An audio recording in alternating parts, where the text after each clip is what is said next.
Adventurers make plans. Worlds deal with the fallout. The folks at Good Plans, Bad Dice present a new live play podcast using the Dungeons & Dragons 2024 5e rules. We blend chaos, sincerity, dark moments, and inclusive storytelling. Welcome to the world of Good Plans, Bad Dice. Previously on Fractured Fables, Seymour and Windeer returned from the Blood Mage alive, technically. The mage let them go after taking enough blood to leave Windeer comatose. After some convincing, Seymour finally agreed to go with Julian for some desperately needed rest, leaving the party alone with Silas Chathorn. As the party pressed Silas for answers, the truth about Herbert came spilling out. Ami feared Windeer had used blood magic to change her very dead half-brother, only to learn that Herbert had been dying long before that. Windeer wasn't trying to transform him. She was paying a blood mage in her own blood just to keep him alive a little longer. Now the party faces a terrifying reality. One blood mage without a body, and an entire circle of wizards using blood magic. So naturally, the plan is to send Morty diving into Windeer's dreams for answers. What could possibly go wrong? Find out next on Fractured Fables.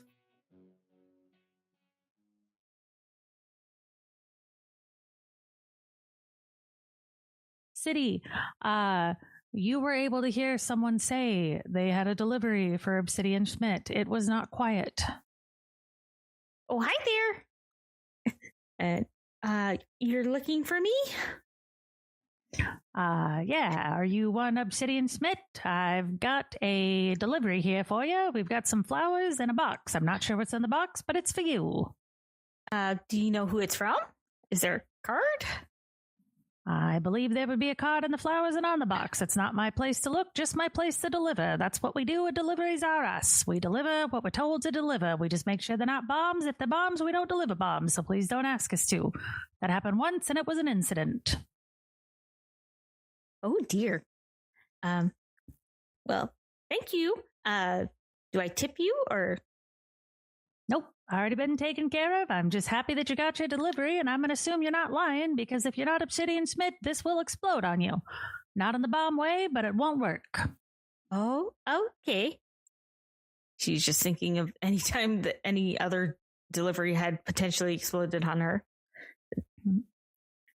Well, thank you very kindly, and I hope you have a great day.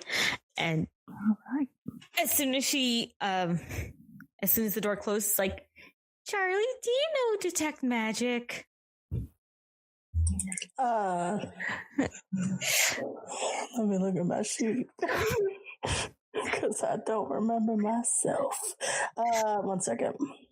Because Siddy is going to look for a card. It's like, You do. If you don't have it, I do. Because she's hoping it's from Julian, but there is a card sticking out of the flowers. It is quite obvious. I have to spell. Oh, I do have detect magic. Yes, I do. Yes, I can look at this for you if you want. Yes. Seems it might be from Julian, though. Well, there's always hopes, but it's not good to assume. Personal experience. But Siddy is... detect magic. Read the card. Yeah. Read the card. Sorry. Siddy's looking at the card.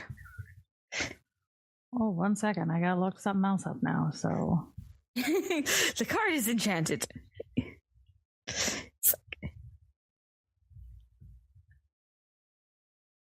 Yeah. You go on one too many bad dates and all of a sudden you're getting weird enchanted things or mimic flowers or mimic jewelry boxes or mimic chocolate boxes. A lot of mimics. Some of those gentlemen, they just can't take no as an answer. And then they send you a mimic and they wonder why you don't want a second date with them.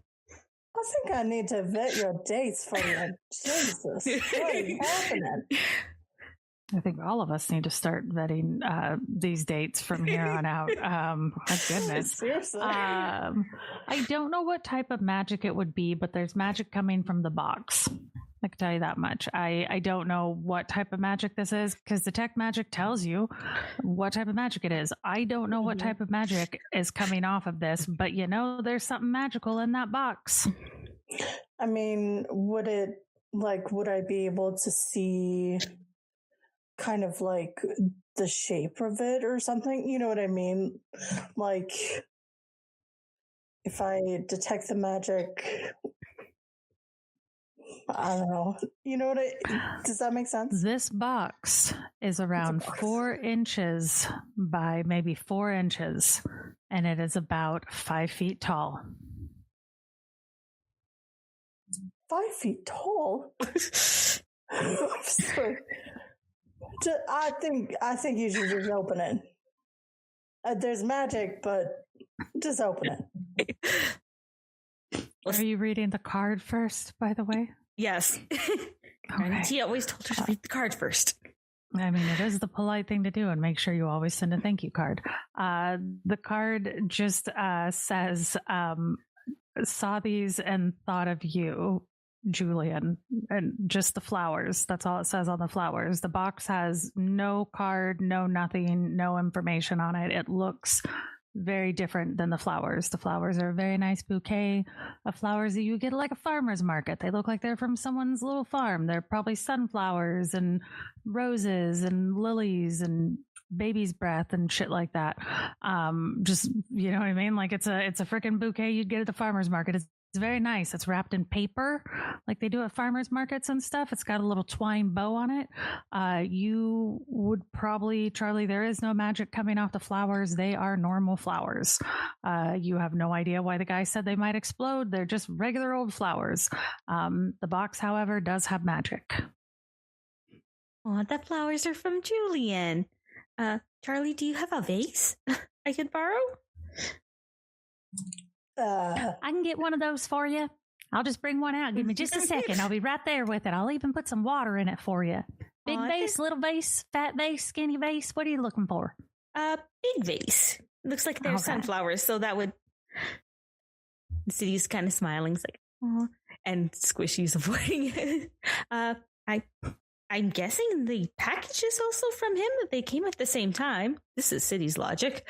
And so it's like, well, if you don't find any weird vibes off of it, and she's slowly going to open the box.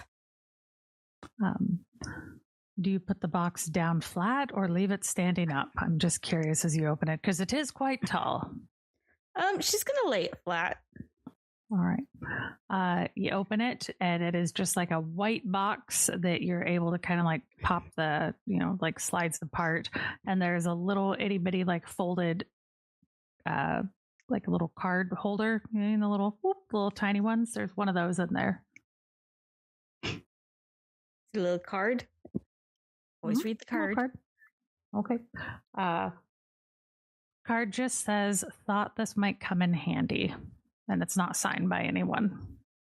And it's not the same handwriting as Julian's?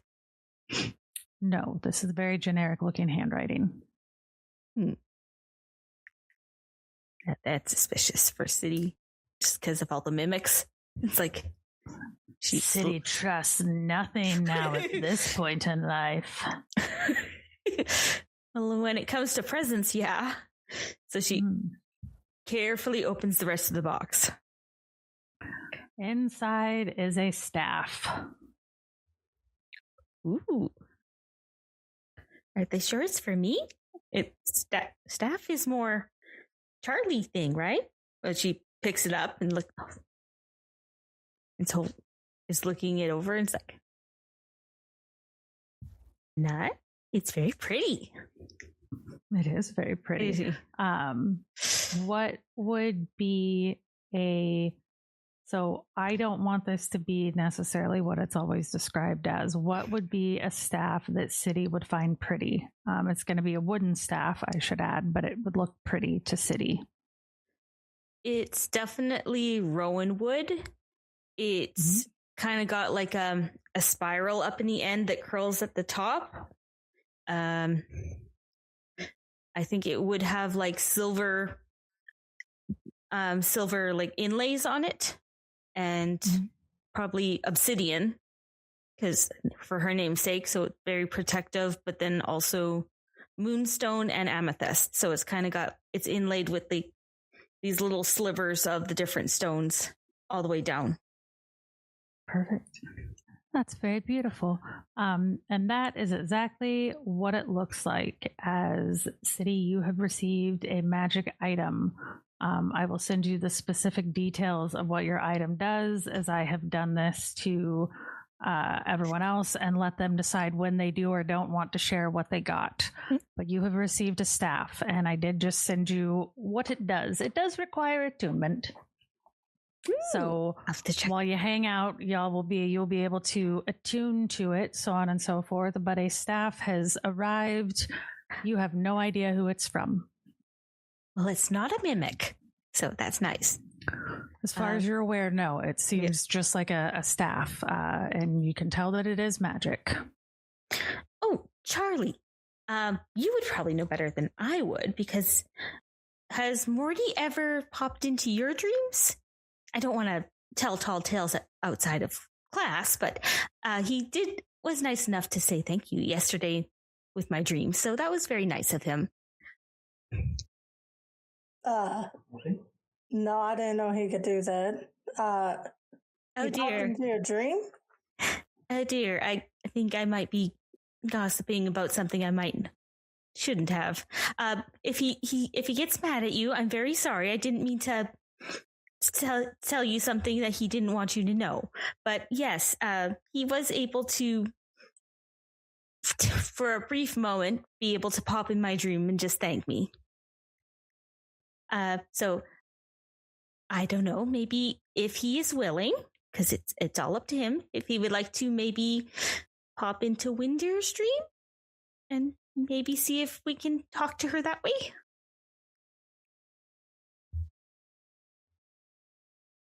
Charlie, you hear it. I'm sorry, Morty. I didn't know if she knew. I say Squishy doesn't hear this, neither does Siddy, but Charlie hears.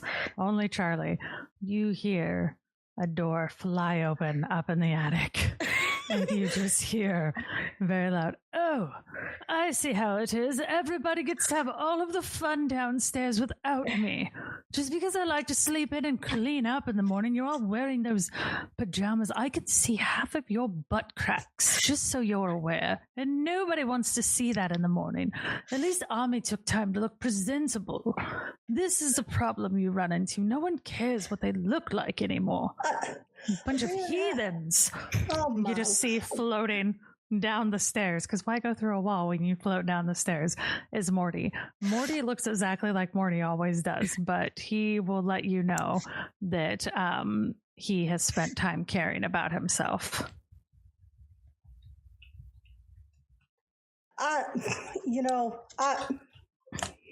You could have come down at any time. You knew that we were down here, okay?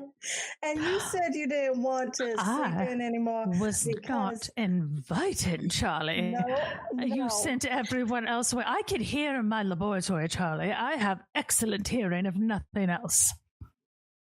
And now all of you are down here just gossiping, and you don't even invite me. Oh, Morty might know how to get through the tunnels. Maybe Morty can go in her dream.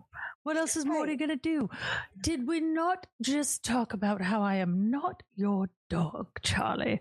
Woof, woof. Oh, my. Did we just not say, did I not just say that I would talk to Morty, that we would talk to Morty? Did I say that you would do it? No. You have free will. You could say no. You seem to be quite happy to plan without me. You could have maybe gotten more of those crowns so everyone could have seen me and then we could have all talked, Charlie. But no.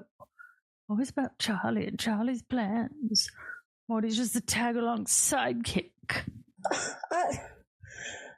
We haven't had our conversation about the new dynamics of the group, okay? Like, we just... Morty... Did you not tell me, Charlie, that I was a valued member of this team?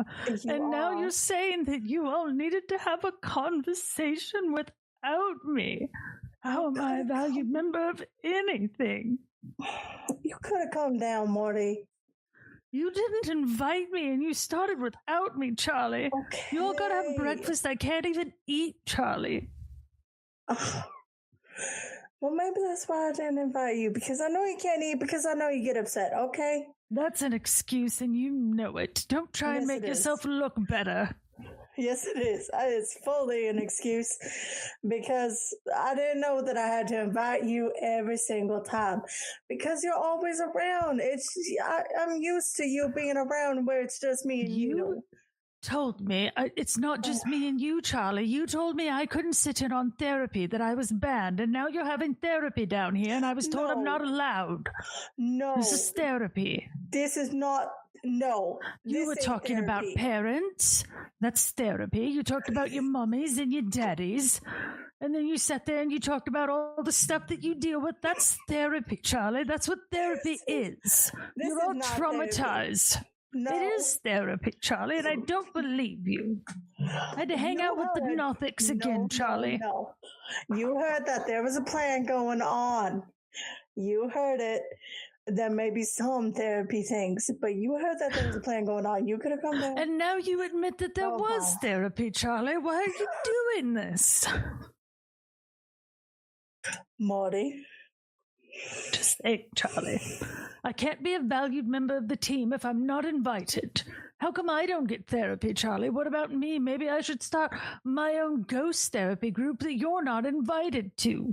And if you show up, we'll hiss at you and kick you out and call you mean names.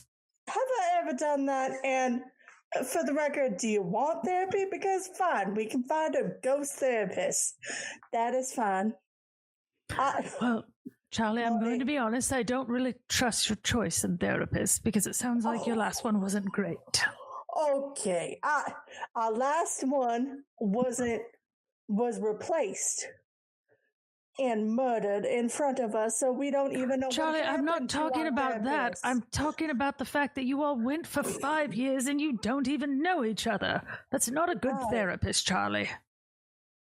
Either that or you're not good friends, one of the two. I mean, I don't like to talk to people.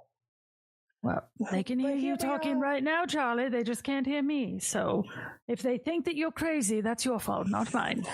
Astrid, I need Astrid. Hey, can you make some flower crowns? Because Hi. You hear Astrid. Astrid kind of pokes her head out of the corner. Oh, well, I mean, I could try and make them, but the problem is those take a lot of magic. Remember what I said? This is like a real difficult thing to do. I would need a little help from that. I can't just...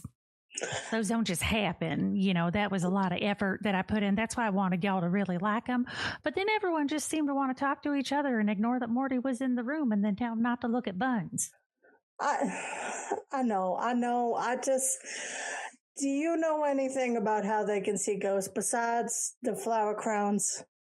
Because I want him to feel included in our conversations because he is a valued member of this team. She looks at Morty. Morty is just staring at the other three, seeing how they react to Charlie saying that. They have no idea that he's looking between them. Nestor's just standing there. Siddy wants to take one of her pieces of paper out of her tote and her pen, and she wants to draw as best she can a rendition of what she remembered Morty looks like, and hands it to Charlie. He's like, "Can you put this where he's standing, just so that we can, if we can't see him, then we can at least know where he is, so that we can, when we're talking, that it makes him feel more included in the conversation." It's just an idea. Do you want to hold a broom up with the picture and, I mean, if it helps. So they can see where you're at?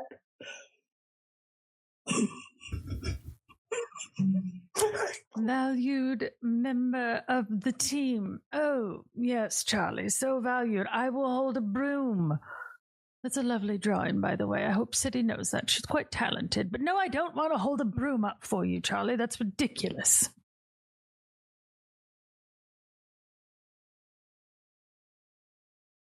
Morty just like points at Astrid and like points at the group, and Astrid just goes, I don't know. I can't tell you how to help, honey. I'm not sure what to say. I think Charlie just needs to be better using her words and remembering that if she's talking to you, the others can't hear and she has to like relay the information.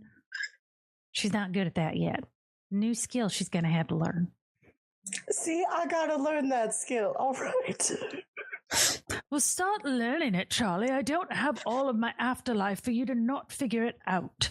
Now, what do you want? Do I have to go in a woman's dream, or do I have to go look in tunnels again? Do you think it's a good idea? I mean, you're the one to who go has in a to do tunnel? these I don't things. know. There's a lot of tunnels, Charlie. Okay. Do you know any ghosts who navigate those tunnels very well? Besides, you and me going down there a little bit. Well, there's one ghost. I don't know if you want to meet them. They might be crazy. But, how reliable is their information?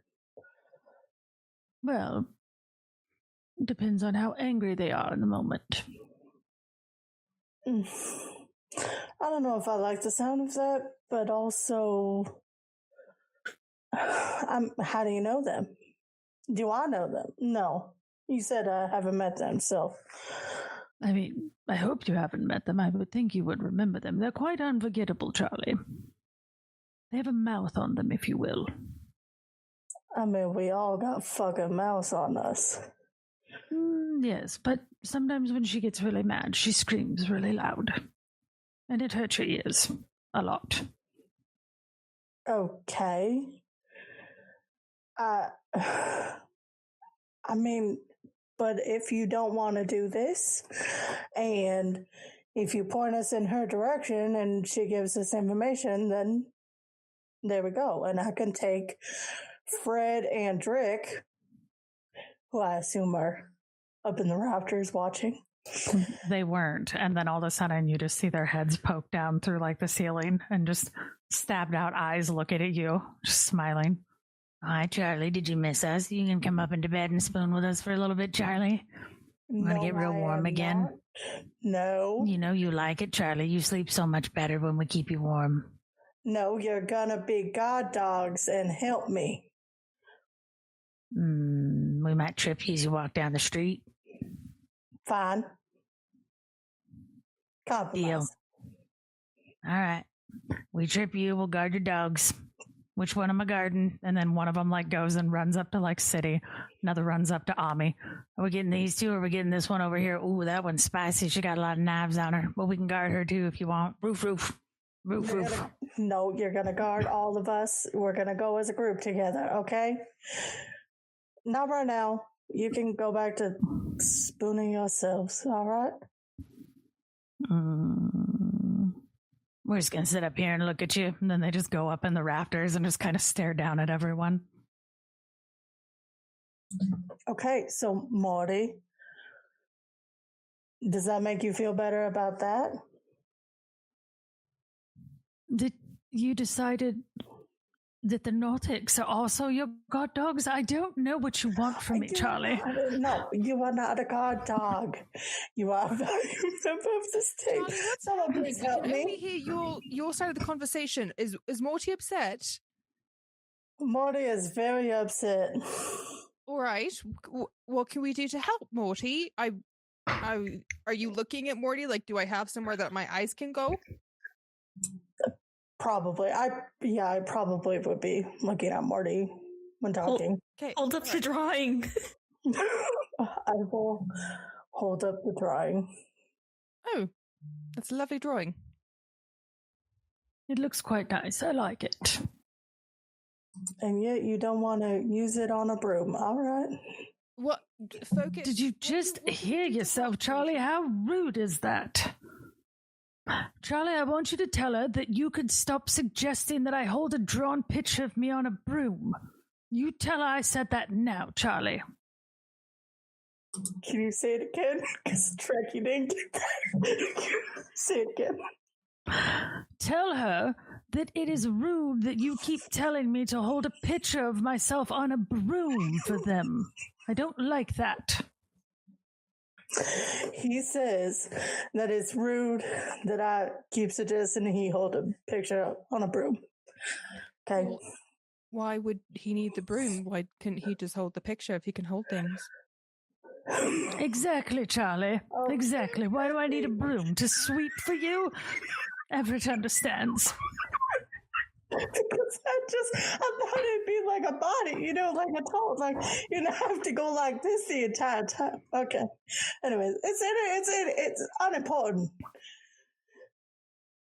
Morty's upset. What do you want me to tell them, Morty? Because here I am. Your friend just asked what I was saying, and you what was our conversation? They can only hear you, Charlie, not me. Why are you not able to? Charlie, you're really bad at this. I mean, to be honest with you, you're terrible. Tell them that, no, you're terrible at this. Stop being so dramatic. That's my job. I am the drama. Now, tell them that I can take you to meet a very insane ghost who will most likely be terrifying, but possibly helpful. Or I suppose I can go look in the woman's brain, see what's in there. All right. He is saying that he does have a ghost who is quite possibly insane but might be able to give us some information, and he could lead us to them, or go do the look inside her brain in the hospital. Do you want an insane ghost, or do you want an insane dream plan? Well, I guess the concept of an insane ghost isn't very appetizing. I'm not a fan of getting yelled at. And I guess if we deal with Windeer right away, then maybe that might give us a direction, and we can use the insane ghost as a secondary option. And thank you, Morty, for your help with this. I greatly appreciate it. Tell her she's welcome. He said, "You're welcome."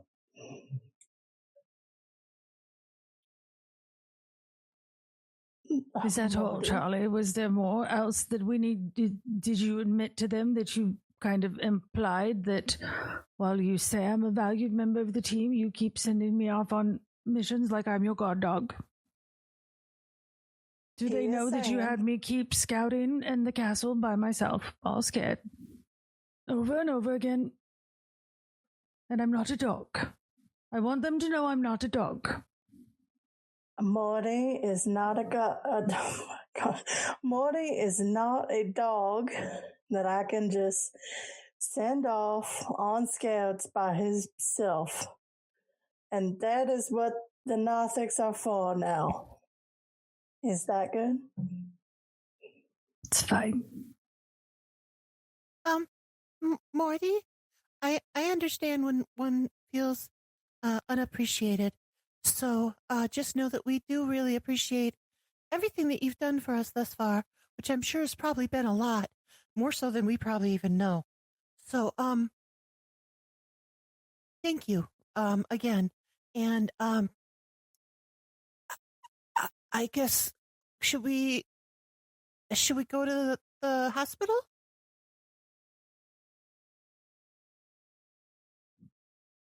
It's not up to me, Charlie. It's up to you all. You have to decide what you're going to do. But yes, it's fine.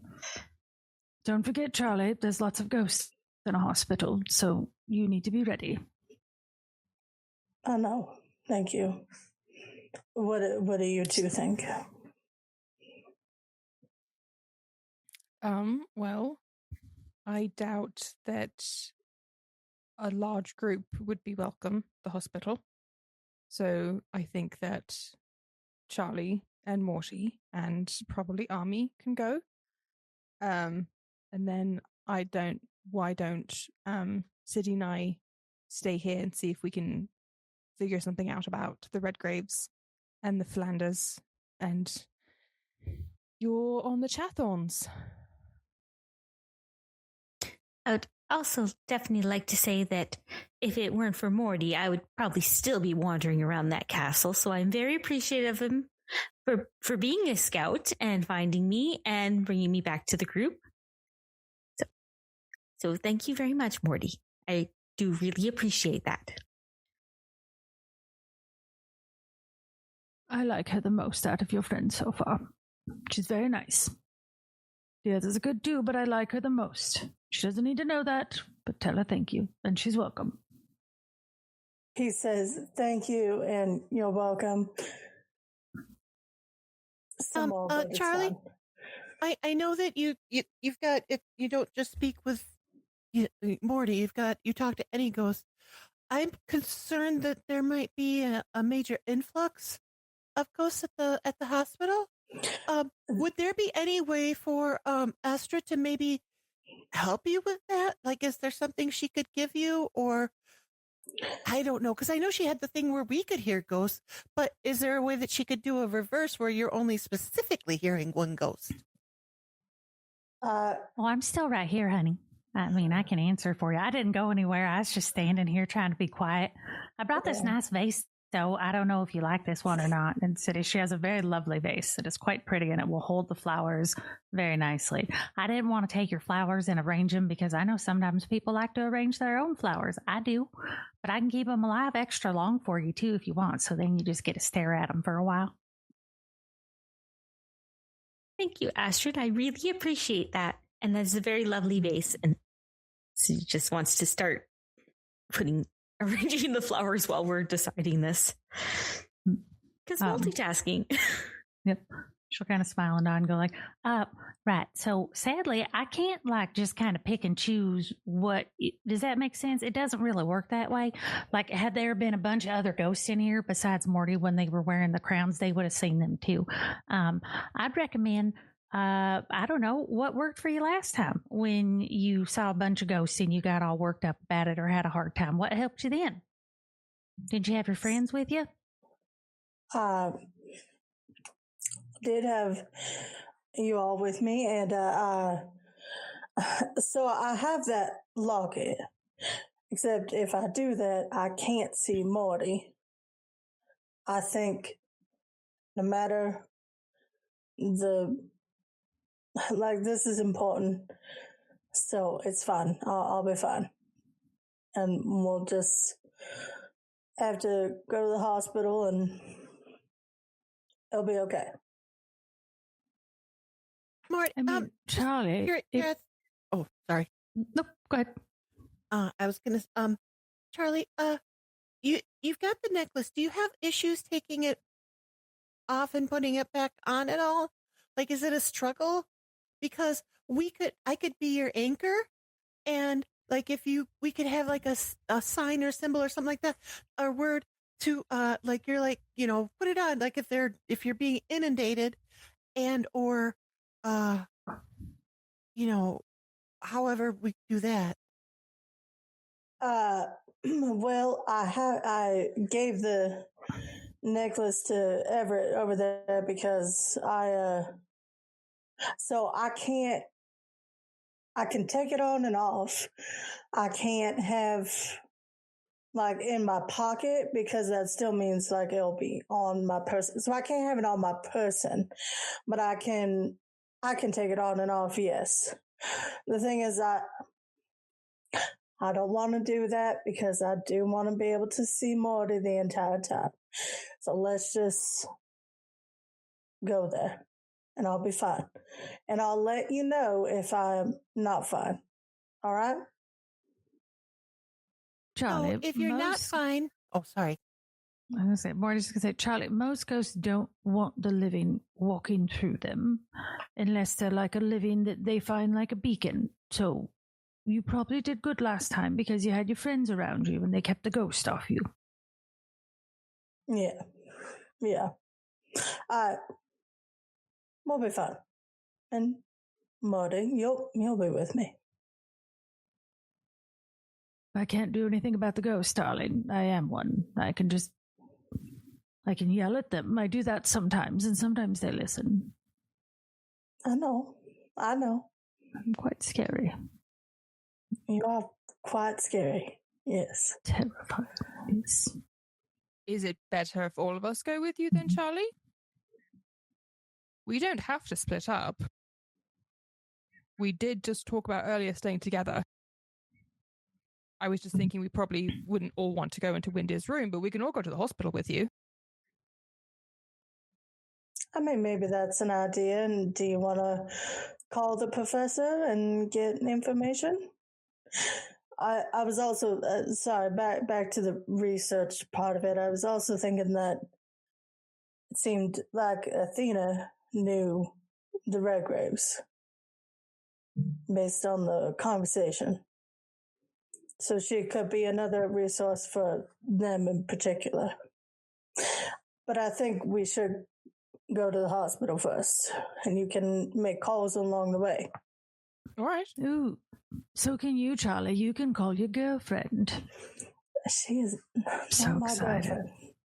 She's kind of your crush, at least. She might be your girlfriend, but she's your friend. She's a girl, and you have a big crush on her. It's quite obvious, Charlie. Everyone notices, Charlie. I heard you stared at her bum the whole time you were at dinner. It wasn't her bum, okay? It wasn't her buns. No. That's not what I heard. Anyways, I could call Athena for us, but I don't know if I have her number. Like, I don't know how to contact her. Astrid, is there a way that I can contact her? Oh, yeah, honey, you can just call her.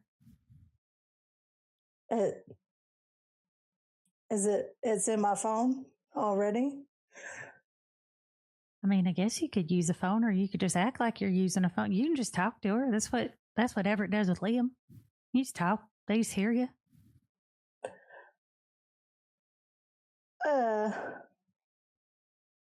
Okay. While we're on the way to the hospital, I will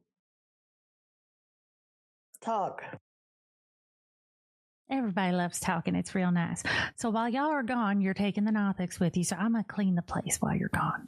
A lot of people here last night. And I'll make sure Granny Tia gets home okay, too. Y'all just left her upstairs by herself. Yeah. Astrid, thank you. Yeah. For being you. I'm just assuming she didn't want to be rude and come downstairs and interrupt. Kind of my assumption on things.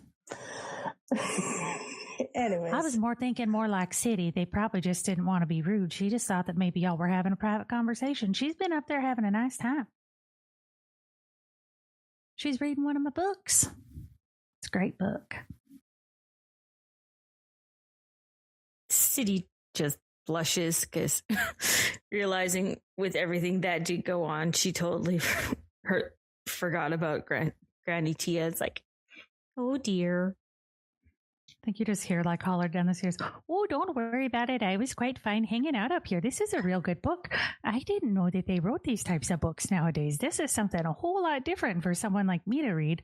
Siddy, have you ever read a book like this? This is all about one of these people, and they fall in love with someone who used to just be a human, and then they got bit by a wolf, and then they turn into a wolf, but they're still in love with them, and they still kind of date, and some of it gets really, really spicy. Have you read any of these, Siddy?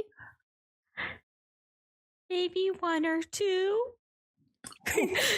Not sure this made my heart beat a little faster than I meant for it to every now and again. This is real grown-up stuff. I didn't know they had these around here. Awesome. So then the plan is Astrid will clean and get Granny Tia home, and you all are going to head to the hospital to get in to put Morty into Windeer's brain and see if he can translate her dream to Charlie. Yep. And we're taking the Nothics too. As guard dogs. Okay. Siddy raises her hand because she doesn't know what else to do. Morty, there isn't a chance you might accidentally get stuck and end up possessing Windeer, is there? think Morty thinks about it for a second. He's like, oh, never thought about possessing someone. How fun might that be? Oh, whose body would I wear for a day? No, I don't think I can. I mean, maybe I might have to try to possess someone, but it'd have to be someone with good buns, and Windeer doesn't have the buns I'm looking for. No, I don't think I'll be stuck. You can let her know that. Don't mention the part about possessing in buns. Just tell her I don't think so. It's fine. Morty doesn't think so, and he thinks it's fine. Morty. Just imagine if one day you were here and I walked in and I was just a man with buns like Liam Hudson and Julian Sterling or someone like that. Just the nicest buns you ever saw. What if you already have nice buns, even though I don't? I have amazing buns. Look at them, Charlie. And he turns around to show you. I have wonderful buns. Why do you think I like them so much, Charlie? I'm a buns fan. I like a good set of buns on a man.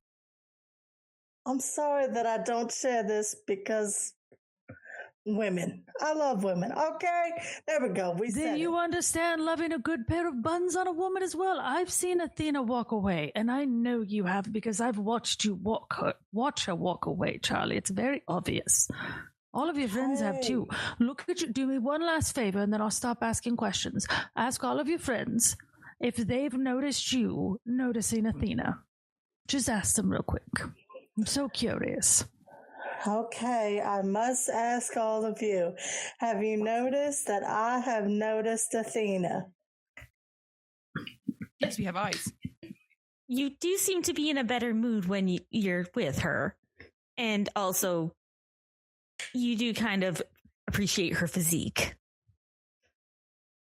You took her to dinner. I mean, yeah?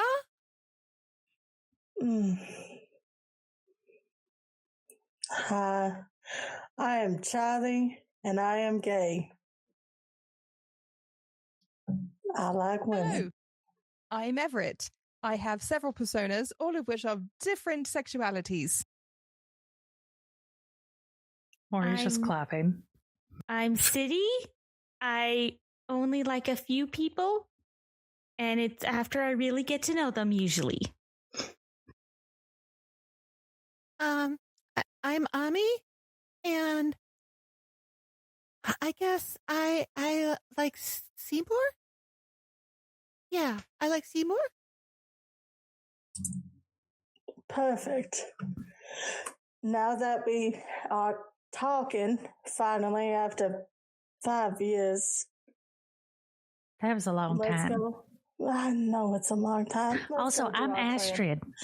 I don't really like people that way. I'm sorry. I don't think of people like that. I'm one of those people that I don't think of people in that way. They're just people, and I don't think of them that way at all. That would be strange. And that's okay. Perfectly fine. Yeah, that's great. Yeah. Jack is that I like it. Oh, is that the one who's like 12 and says he's 21? Yeah. Yeah. Oh. You should really teach him what buns are, because he talked to Morty, and I don't think he needs to have those conversations with Morty until you've had that conversation with him first. Morty might teach him things he doesn't need to know. Yeah, see, Morty? Stop teaching the young one bun things. He said he was 21, Charlie. I don't see why it was such a big deal. He's adult. We don't really have time to get into the dynamics of age as far as changing personas go, but he is 21 because I say he's 21. Okay. Oh, okay. Fair enough. He didn't know what buns were, so I thought he might be really young. Well, I mean, personas, we could argue that they are only as old as they have been in existence, which could only be a few years or even a few months. Or we could argue that some of them are older. As I said, we don't really have time to get into it. But he's 21. Well, that's really interesting. I'm going to have to read about that. Well, y'all have fun. I'll have food when you get back. I assume y'all coming back here tonight? Probably. Oh, that's wonderful. I found the biggest pot in the kitchen. No, I found a huge pot, and we are going to have the biggest crab boil when you get back. I'm going to just dump it out on the table, and you're just going to tear into it. It's going to be amazing. I even found some good seasonings in here. You find the best stuff in here, and I don't even know how you do it. Fred, Drake, are you guys ready? Asher just like turns to walk away and she's like, probably because I looked at the names on the shelves. Have you never looked through your shop before? Just like walking back to the kitchen. And they just kind of, Fred and Drick poke their head down and go, woof, woof, kettle time tonight. You got to kettle with your dogs. Let's go. All right. Morty, are you ready? Yes, Charlie, I'm ready. Let's do this. Everyone's but I want to ready. listen in on your phone call. Thank you. Y'all ready? Let's go. Grabs And all you- gear. Establish. You Grabs all set gear. off. Yes. Yep. I assume everyone is grabbing all of their items just in case, because you are going to a hospital and you never know who you might have to kill. So, excellent. We are going to the hospital. Siddy, did you take your new staff with you? I'm just curious. Yes, I just haven't put it into my character sheet yet. No, that's totally fine. You can actually I believe you can find that on D&D Beyond, but you'll have time to attune on this trip because I know attunement takes like an hour, so I want you to know you'll have time to attune to it.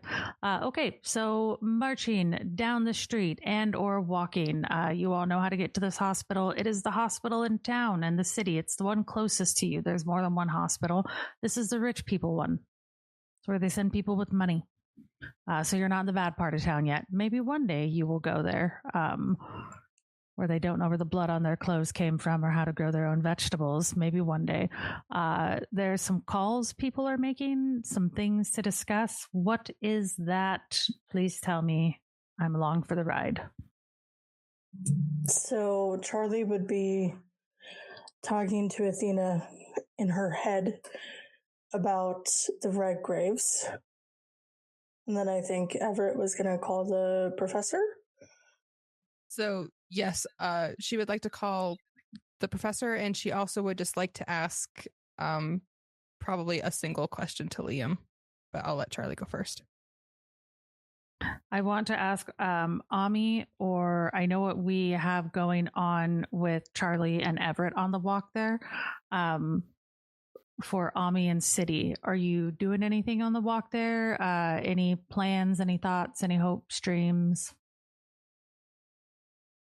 Well, Siddy is attuning to her new staff, but she's willing to answer any questions like anybody has or just keep up conversation. Pretty much she's just having a nice walk.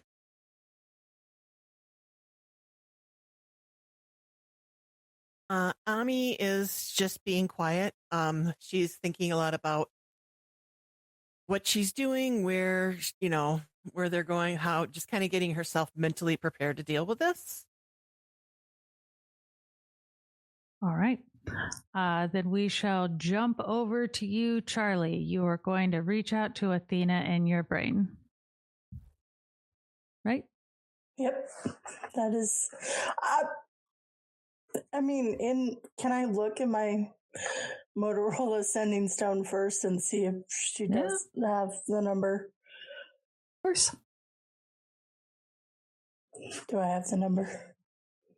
You do have a number that says Athena. Okay. I call the number first. Awesome. You call the number and you hear right in your head, "Oh, hello, darling. It's so wonderful of you to call me." Hello, I am calling for some information. How much have you been listening? Because I don't know how this really works. Because I know you can be in multiple places at once. Oh, well, I'm not rude. I don't eavesdrop on people. I thought we discussed that trust was important. And why would you trust me if I was just eavesdropping on you all the time? Are you eavesdropping on me? Don't worry, you can't do that, darling. I'm just messing with you. What can I help you with? That's good because I don't know how to do that. We were wondering if there was any information you can give us about the Redgraves, because it seems like you knew them when we had that little incident at the party. Oh, yes, darling, the Redgraves. Quite an interesting sibling set. They're from a different plane. How fun is that? A different plane, like, the reason why we're asking about the Redgraves is because we're asking to see if, like, we know they're one of the names, and we're asking to see if they are connected to this blood mage. The blood mage? Yes. Why do you care if they're connected to the blood mage? Well, it doesn't connect. I thought you were wondering about the cataclysm. That's what the name's in the book for, darling. That's... You're Is the blood mage connected to the cataclysm? Ooh, I don't know. Am I behind? I don't know. That's a fine, lot of darling. things going on. It has been a busy few days, darling, I understand. Well, I don't spend all my time on that plane of yours, so I'm a bit busy sometimes with politics and court things. But I do know, brother and sister, rumor is that the brother gave up his eye for something. Power, people have said. Quite well-to-do family. I don't know why they're here, though, because typically their kind stays where they're from. That sounds horrible to say, by the way. I don't mean their kind as in there's something terrible, but they're Shadowkite, darling. That means they're from the Shadowfell. They follow a very specific queen, goddess, kind of. In between, depends on how you see her. She has a bit of a relation with someone that I work closely with. Nice gal. No one's seen her in a while, though. Anyways, the people who live there, it's a terrible place. It's dark, there's no joy, there's no happiness, so people tend to do very radical things, or else they turn into wraiths and just disappear. It's a horrible place, really, so I don't know, they might have just got permission to come up here, but they're quite affluent, very wealthy. I don't know how long they've been here. They're elven, so they live a long time. They're types of elves, right? Just different planes, different places. Rumor has it that when they die, their queen just puts them right back in another body. And then they come back again. Isn't that fun? Not the brother and sister, darling. Shadowkai in general. They're not that special. Just the species. I mean, do you think that... I mean, that sounds like kind of what's happening, though, with people being replaced. Do you think she has something to do with it? Oh, no, darling. I can rule that out instantly. She's not that type of queen. And she can only do it with her people. She doesn't replace them. She just takes their soul and puts it into another Shadowkai's body. So same soul, new body, when they die, specifically. And it could take hundreds of years for that to happen. It's not like an instantaneous thing. It's just they kind of reincarnate by her doing so. She's not a bad person. Queen, goddess. She's done favors for people that are quite important. Got her in a bit of trouble with some people as well. But I don't think that's connected to this, if that's what you're asking. I don't know much about them. You could talk with my friend. He knows quite a bit. He's an interesting character, though, I should warn you. And what friend would that be? The one at dinner with us, darling. P.P. Salva. Okay, that's what I thought you meant, but and where can we find him? You could just ask for him. He can find you. Don't make deals with him of any kind. And don't accept offers from him either. I love him. He's a great person, but at the same time, he's also definitely not a person. We'll be honest with you. Definitely enjoys a good deal, too. Bit of a gambler. He might ask you to gamble. You could gamble with him. That's not an offer? A gamble? Well, it depends on how you look at it. It just depends on how it works. They have, I don't know. He's quite interesting. Well, I don't want to ruin it for you because he's quite fun. but he's closer to what? Oh, I don't know. Let's just say he's a bit of like a genie in a way. Maybe a djinn. He loves to make bargains. He loves making deals, and he loves to gamble. If you can beat him in a game of cards, you could probably get extra things out of him. Well, that is good to know. Good information to know. Yes, we will ask your friend P.B. Salva more about the red grapes. He's in the business district, if you're really curious. He flaunts around there a lot. He owns businesses. I think he's closer to the other group you're looking for as well. Not to pick in your head, just knowing that you're going there, darling. What do you mean what do you mean the other group? What do you mean physically? by that? Like one of his offices is located near the Philander's office. Be in the same area. You would talk to everyone. 2 birds, 1 stone, dear. You really must keep up, darling. I am not keeping up, and I'm so sorry. There was a lot of information thrown last night, and today we're trying to figure out a plan. We're on I'm gonna tell you, for the sake of honesty, we're on our way to the hospital to see if we can have Morty look in Windeer's mind in her dream. Oh, interesting. Do you think that's a good idea? I can't tell you, to be honest with you. I don't know if it's a good or a bad idea. Morty being able to do that, not all ghosts can jump in dreams. It's something quite special about Morty. I like that. Morty is special. Dramatic, but I do love drama, so I also respect that myself. I don't know. I don't know what her brain is like, to be honest with you. It kind of depends on what's going on in her head. If he wants out, he'll have to hop out, I guess. Don't let him possess her, though. That's not a good idea. Yes, that will not be happening, and not be happening with anyone else. Well, I will keep you updated.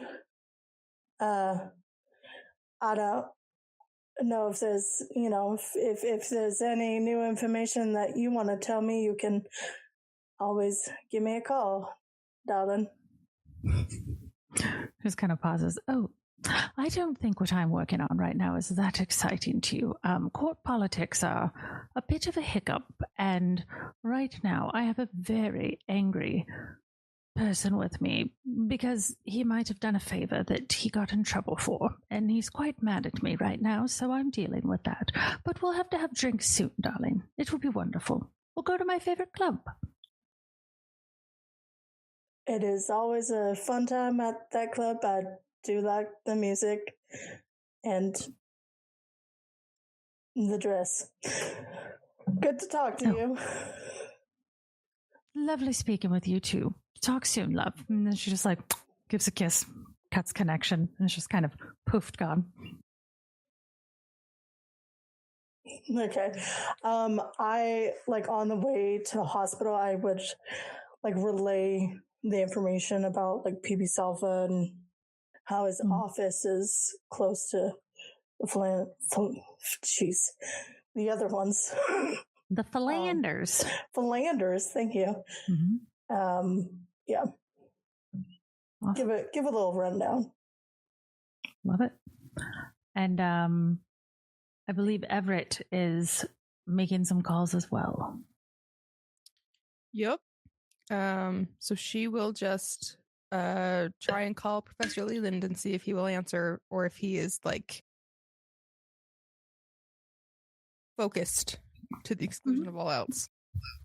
Yeah. He picks up after a few rings.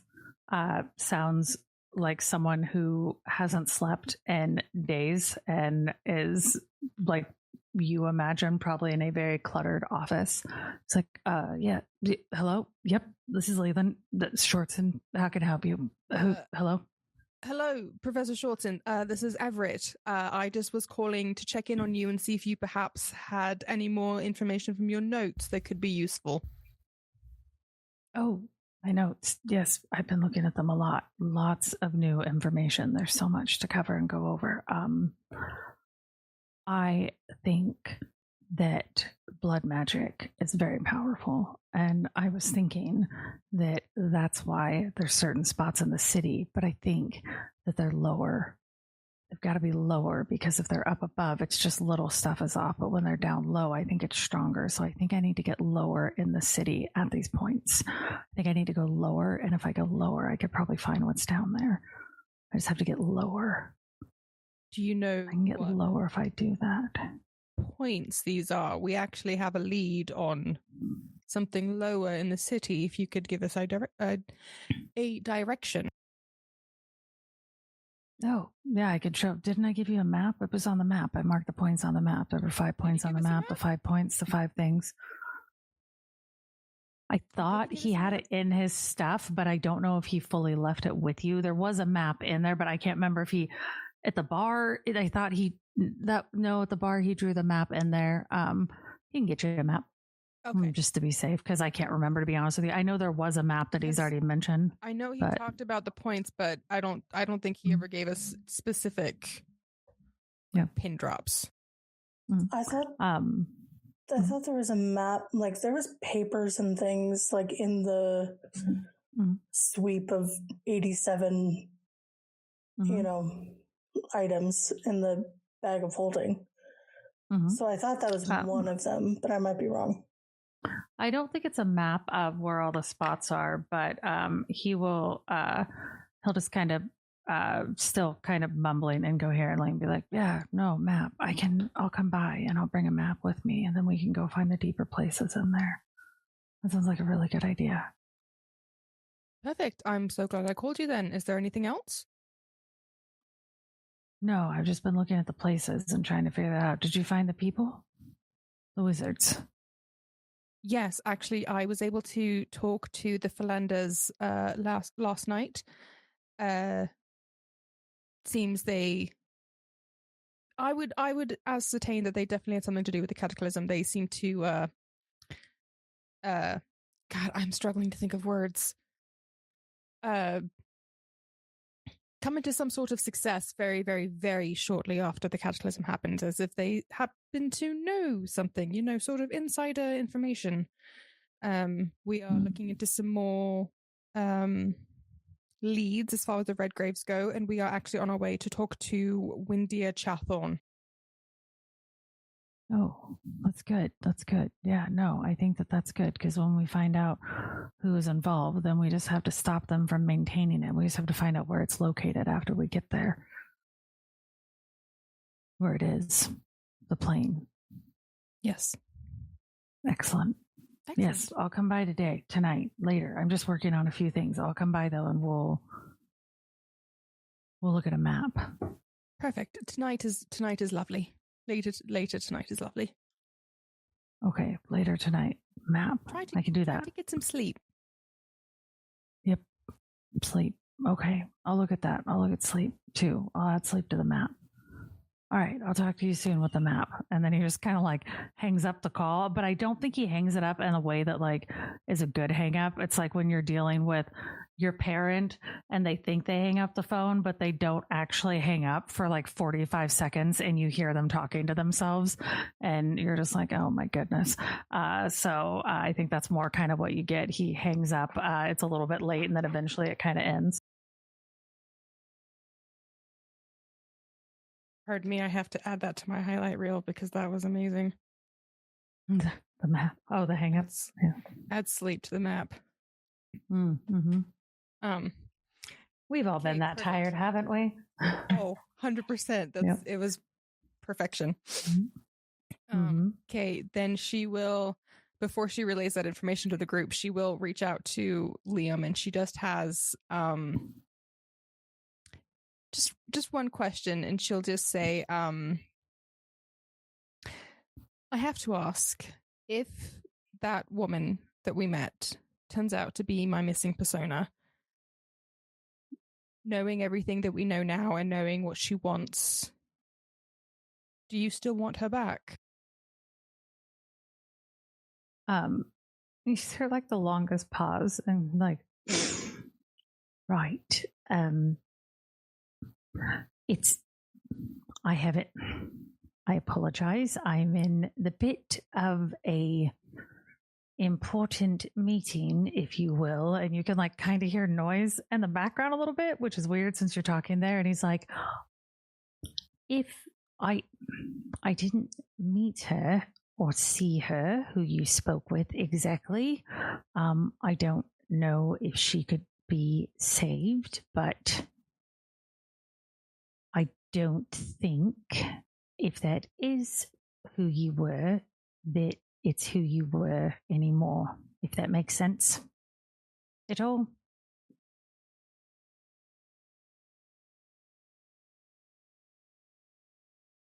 I think a little. I think we could talk about this later. I apologize for interrupting you.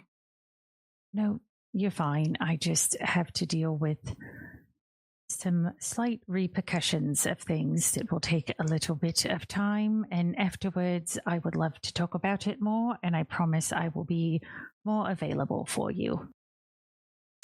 All right, it's a date. I hope so, because you do owe me an official one. She just gives like the equivalent of a mental nod.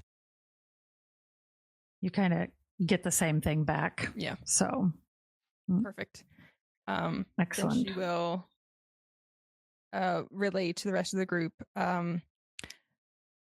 Try and keeping it quiet. I'm not going to whisper because audio medium, but just trying to like whisper to the group of like, all right, I talked to the professor. It does seem like we need to go lower in the city. I'm glad that we talked to him before we went underneath there. He does have a map. He'll be coming over tonight to go over that with us, where he thinks that the 5 points may be in the city, and he believes that they are likely lower, I'm assuming probably in those tunnels.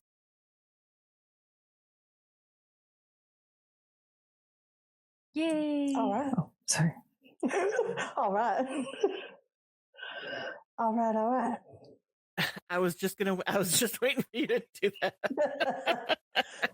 All right. Mm-hmm. All right. Anything else anyone wants to do before you arrive at the hospital? Nope.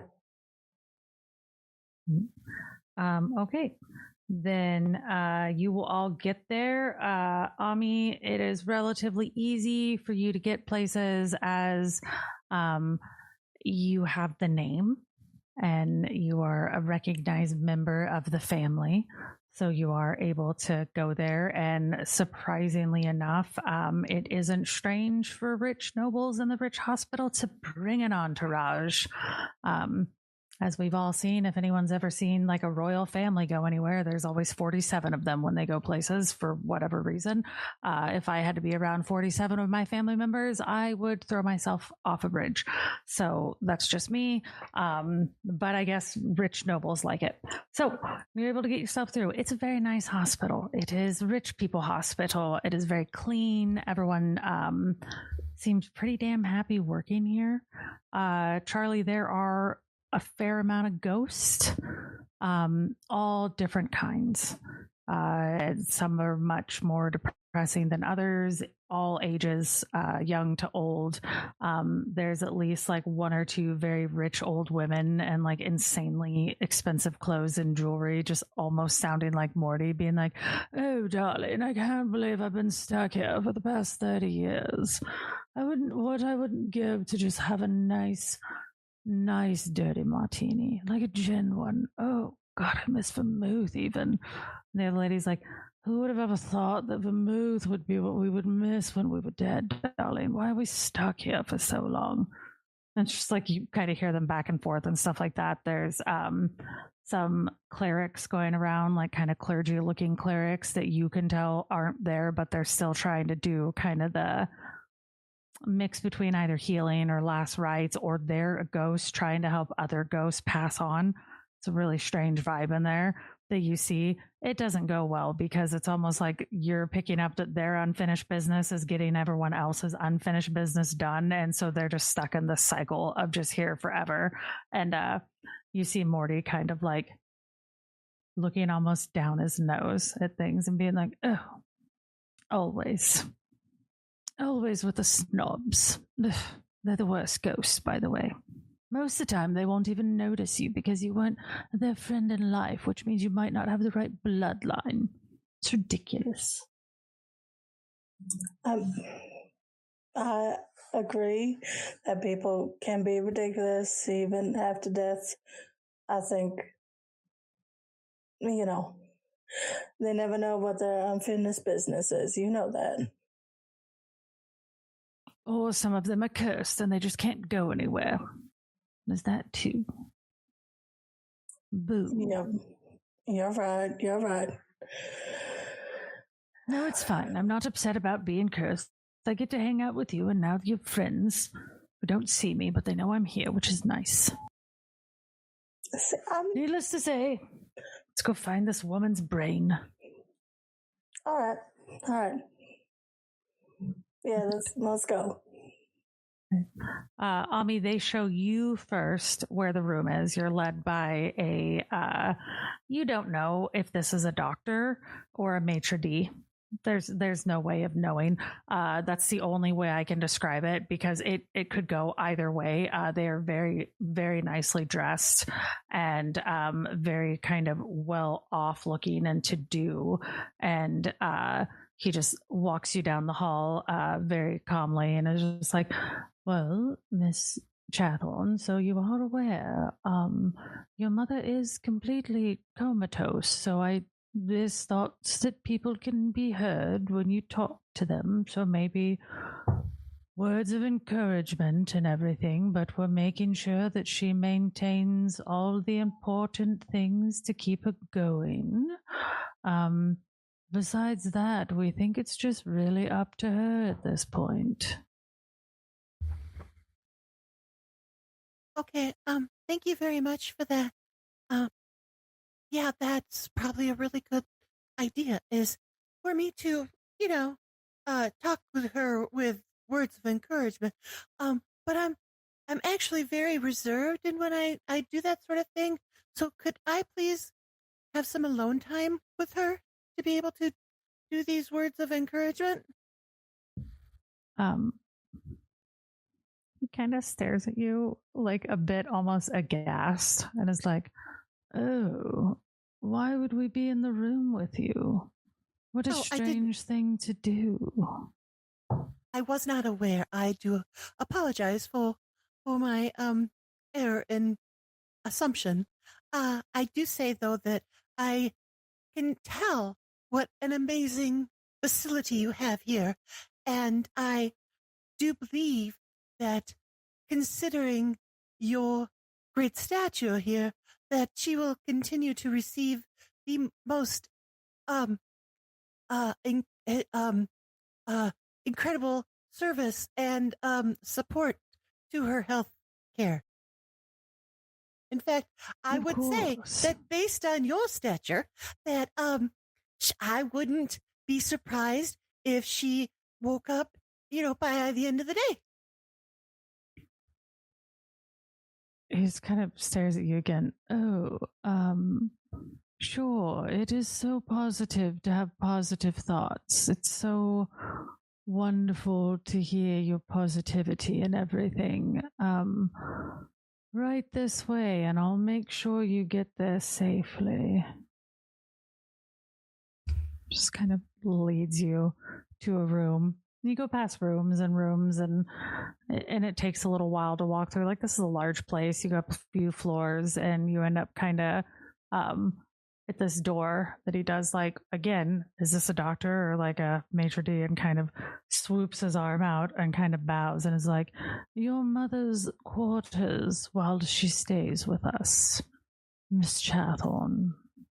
Thank you very much. You may leave now.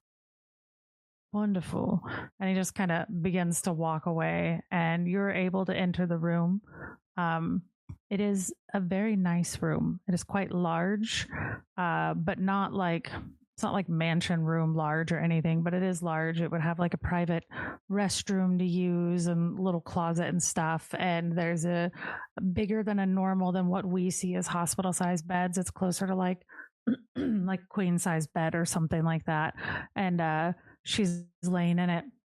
And she doesn't seem like she's moving at all. She's completely still. She's incredibly pale. You can tell, I don't know, you probably have to roll some checks on some things. I will say she doesn't look good, what you were all able to see of her. There's only part of her face that is visible. The rest of it's pretty well wrapped up.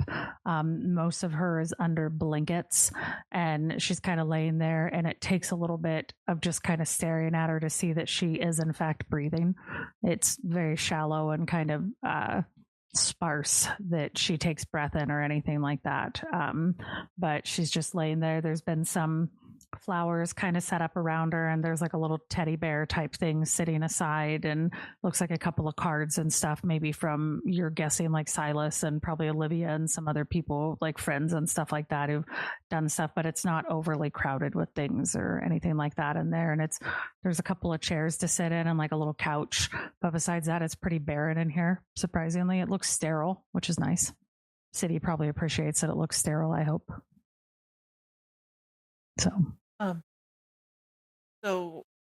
Is the only one in the room with me Charlie then? I assumed it was Charlie, Morty, Everett, and Siddy that you all just kind of plunked in as a party. Okay. It can be different. You can have them wait in the hall like your bouncers. No. They will do No, that. I didn't. Siddy is terrifying, so. Well, I think that Ami's going to say, okay, so we're going to let Morty do this. If you're okay with that still, Morty. I'm concerned if someone were to come in on us. So would either you, Everett, or Siddy mind keeping an eye on maybe outside and give us a knock or something to let us know if somebody's trying to come in, and maybe like let them know that it's family time and we're doing all sorts of positive encouragement in here, yada yada.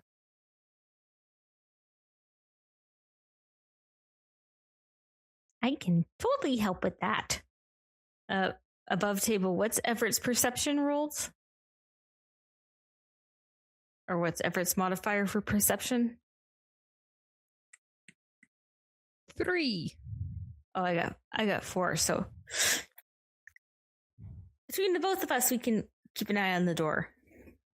Yay! With their powers combined, they can be your bodyguards at the door, and you and Charlie and Morty can hang out inside.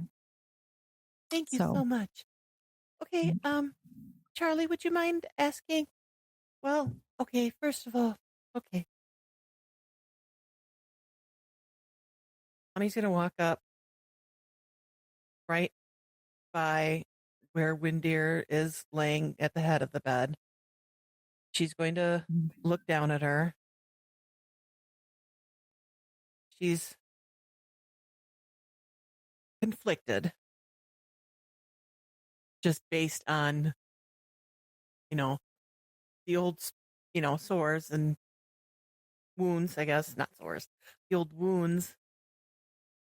And she's going to say,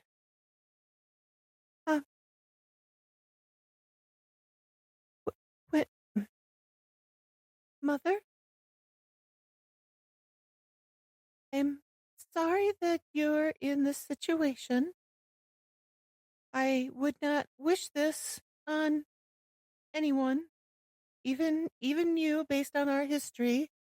I've heard some very interesting things from Silas and would be willing to have more adult conversations if you can come out of this. In the meanwhile, we want to find out who did this to you and who's been wreaking havoc over the city. So I have a friend here who has a friend also. So I think they're both friends. So I do have a friend here who will be having a conversation with you in your head. So I just wanted to let you know that you can't necessarily consent to this, And we all know consent is sexy, but, and it's key. But, I just want you to know that we're only doing this because there's a lot of things at stake. And considering the things that you've had done to me, this is going to be the very least that has ever been done to you. Okay, Charlie, Morty, would you mind please doing your head thing, please? Morty goes, all right, Charlie, darling, you'll have to hold her hand so I can relay what is in there to you. Not Army's hand. Yeah, I got that. Yeah. So I'm gonna hold her hand, Ami, just so you know. And I hold Ami's hand. Just hold everybody's hand right now. Just hold everybody's hand. I hold her hand. I love it.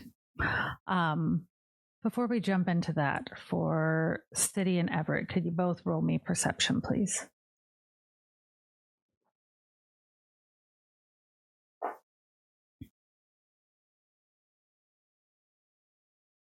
$13.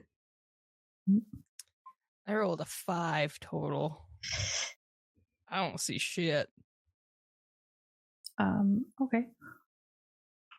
So dinner was really busy the other night, but you're both pretty sure that you recognize two people just kind of walking around the corner that you saw at the dinner the other night.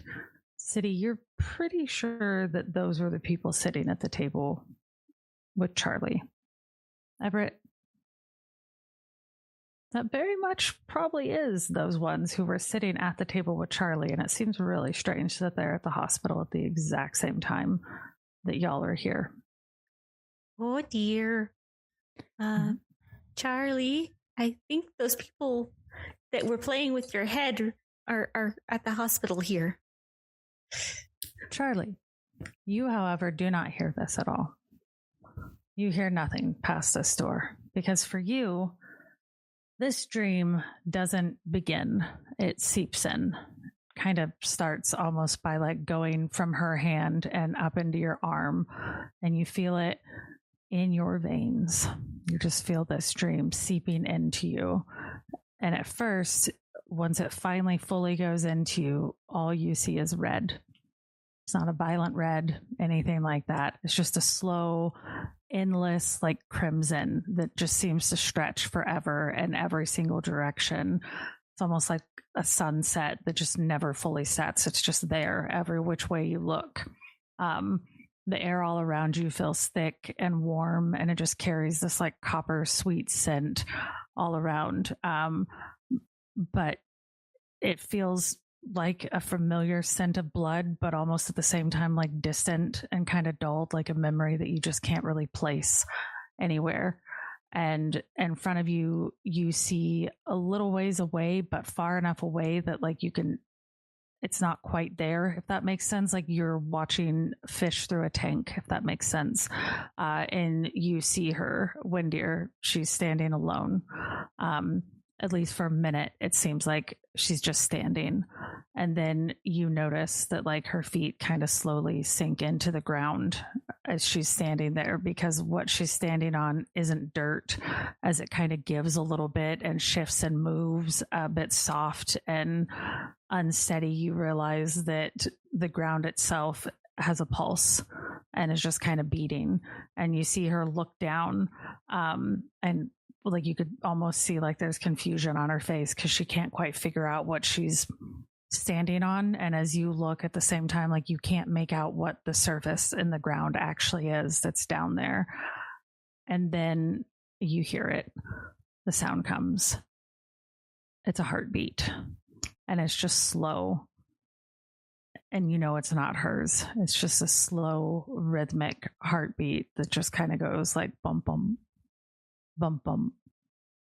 And it just echoes throughout this whole entire space. It echoes through your chest and your skull, and it's too large and too steady, and it's almost like something ancient is marking time with this heartbeat versus more than anything else. And you know that this is the exact thing that Windeer is also experiencing, that you're experiencing this dream with her.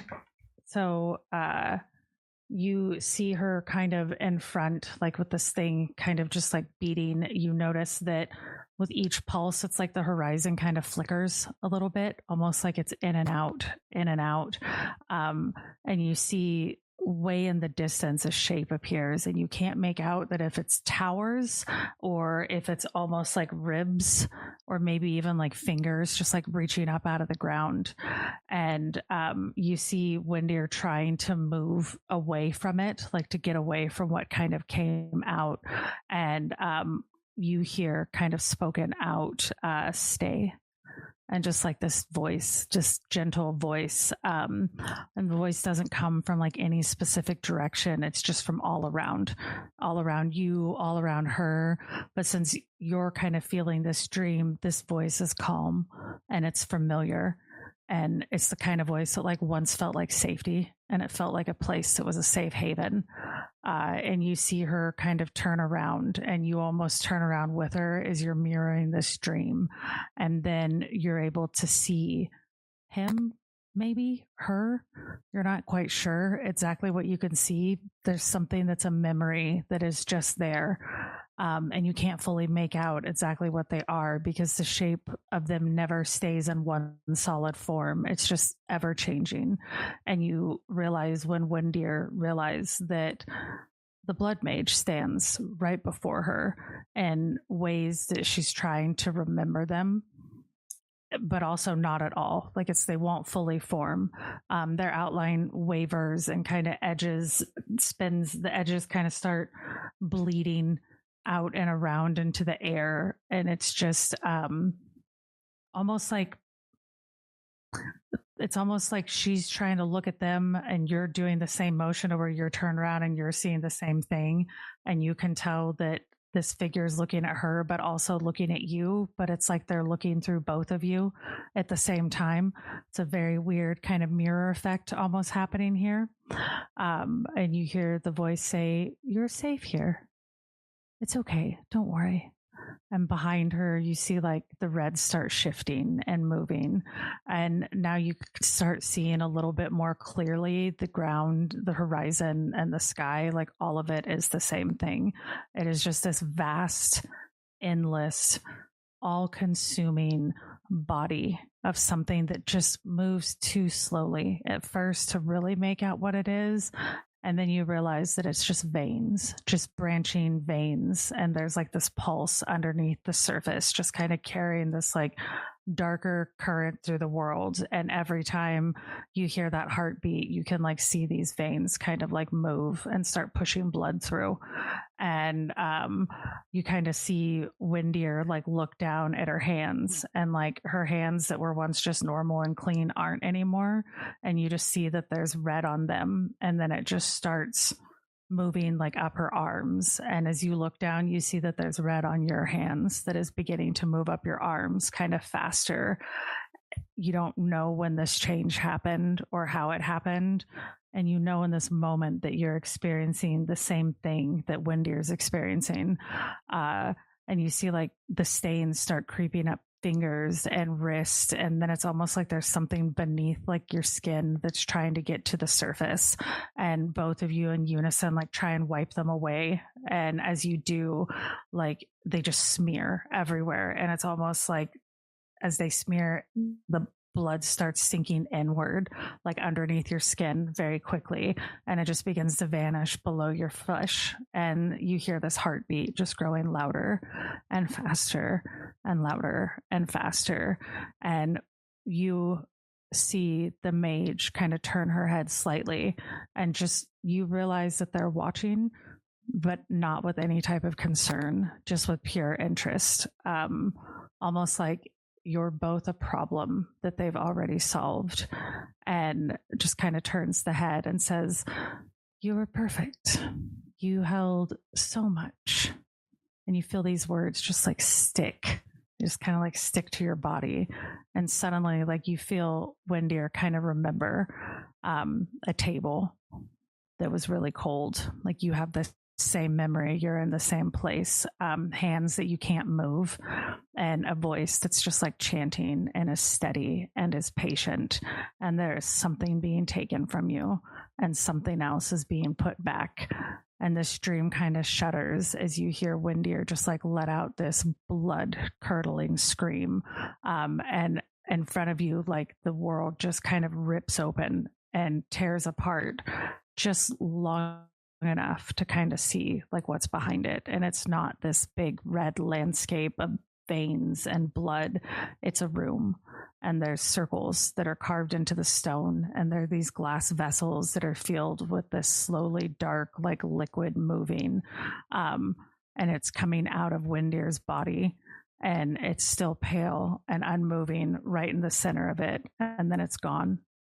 And you're back in this thing, and you see that the mage has gotten so much closer to both of you and just cocks their head again and just says, so you still are useful.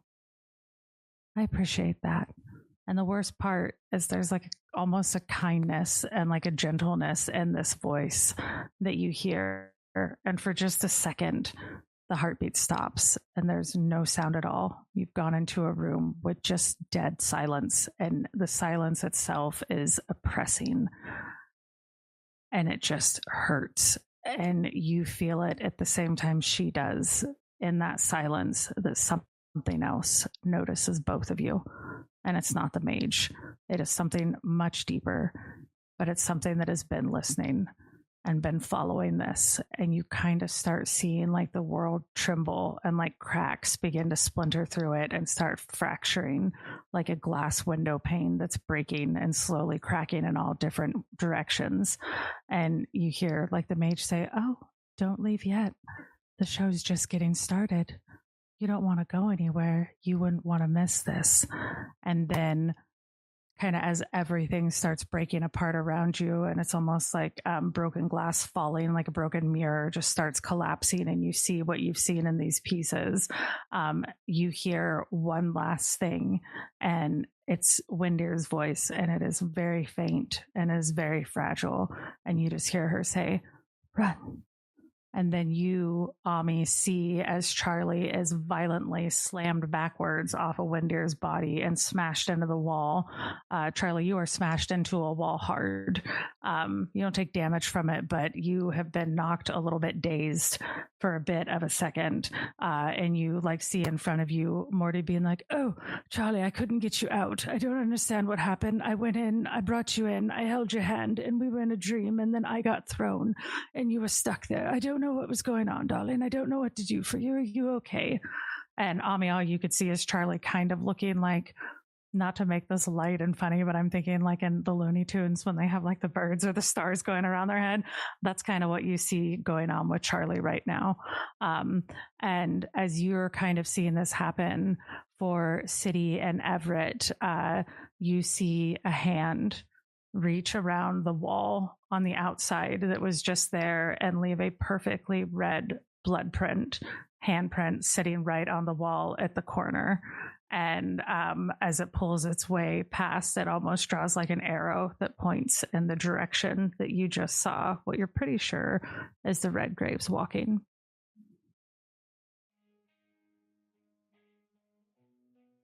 Thank you for tuning into Good Plans, Bad Dice.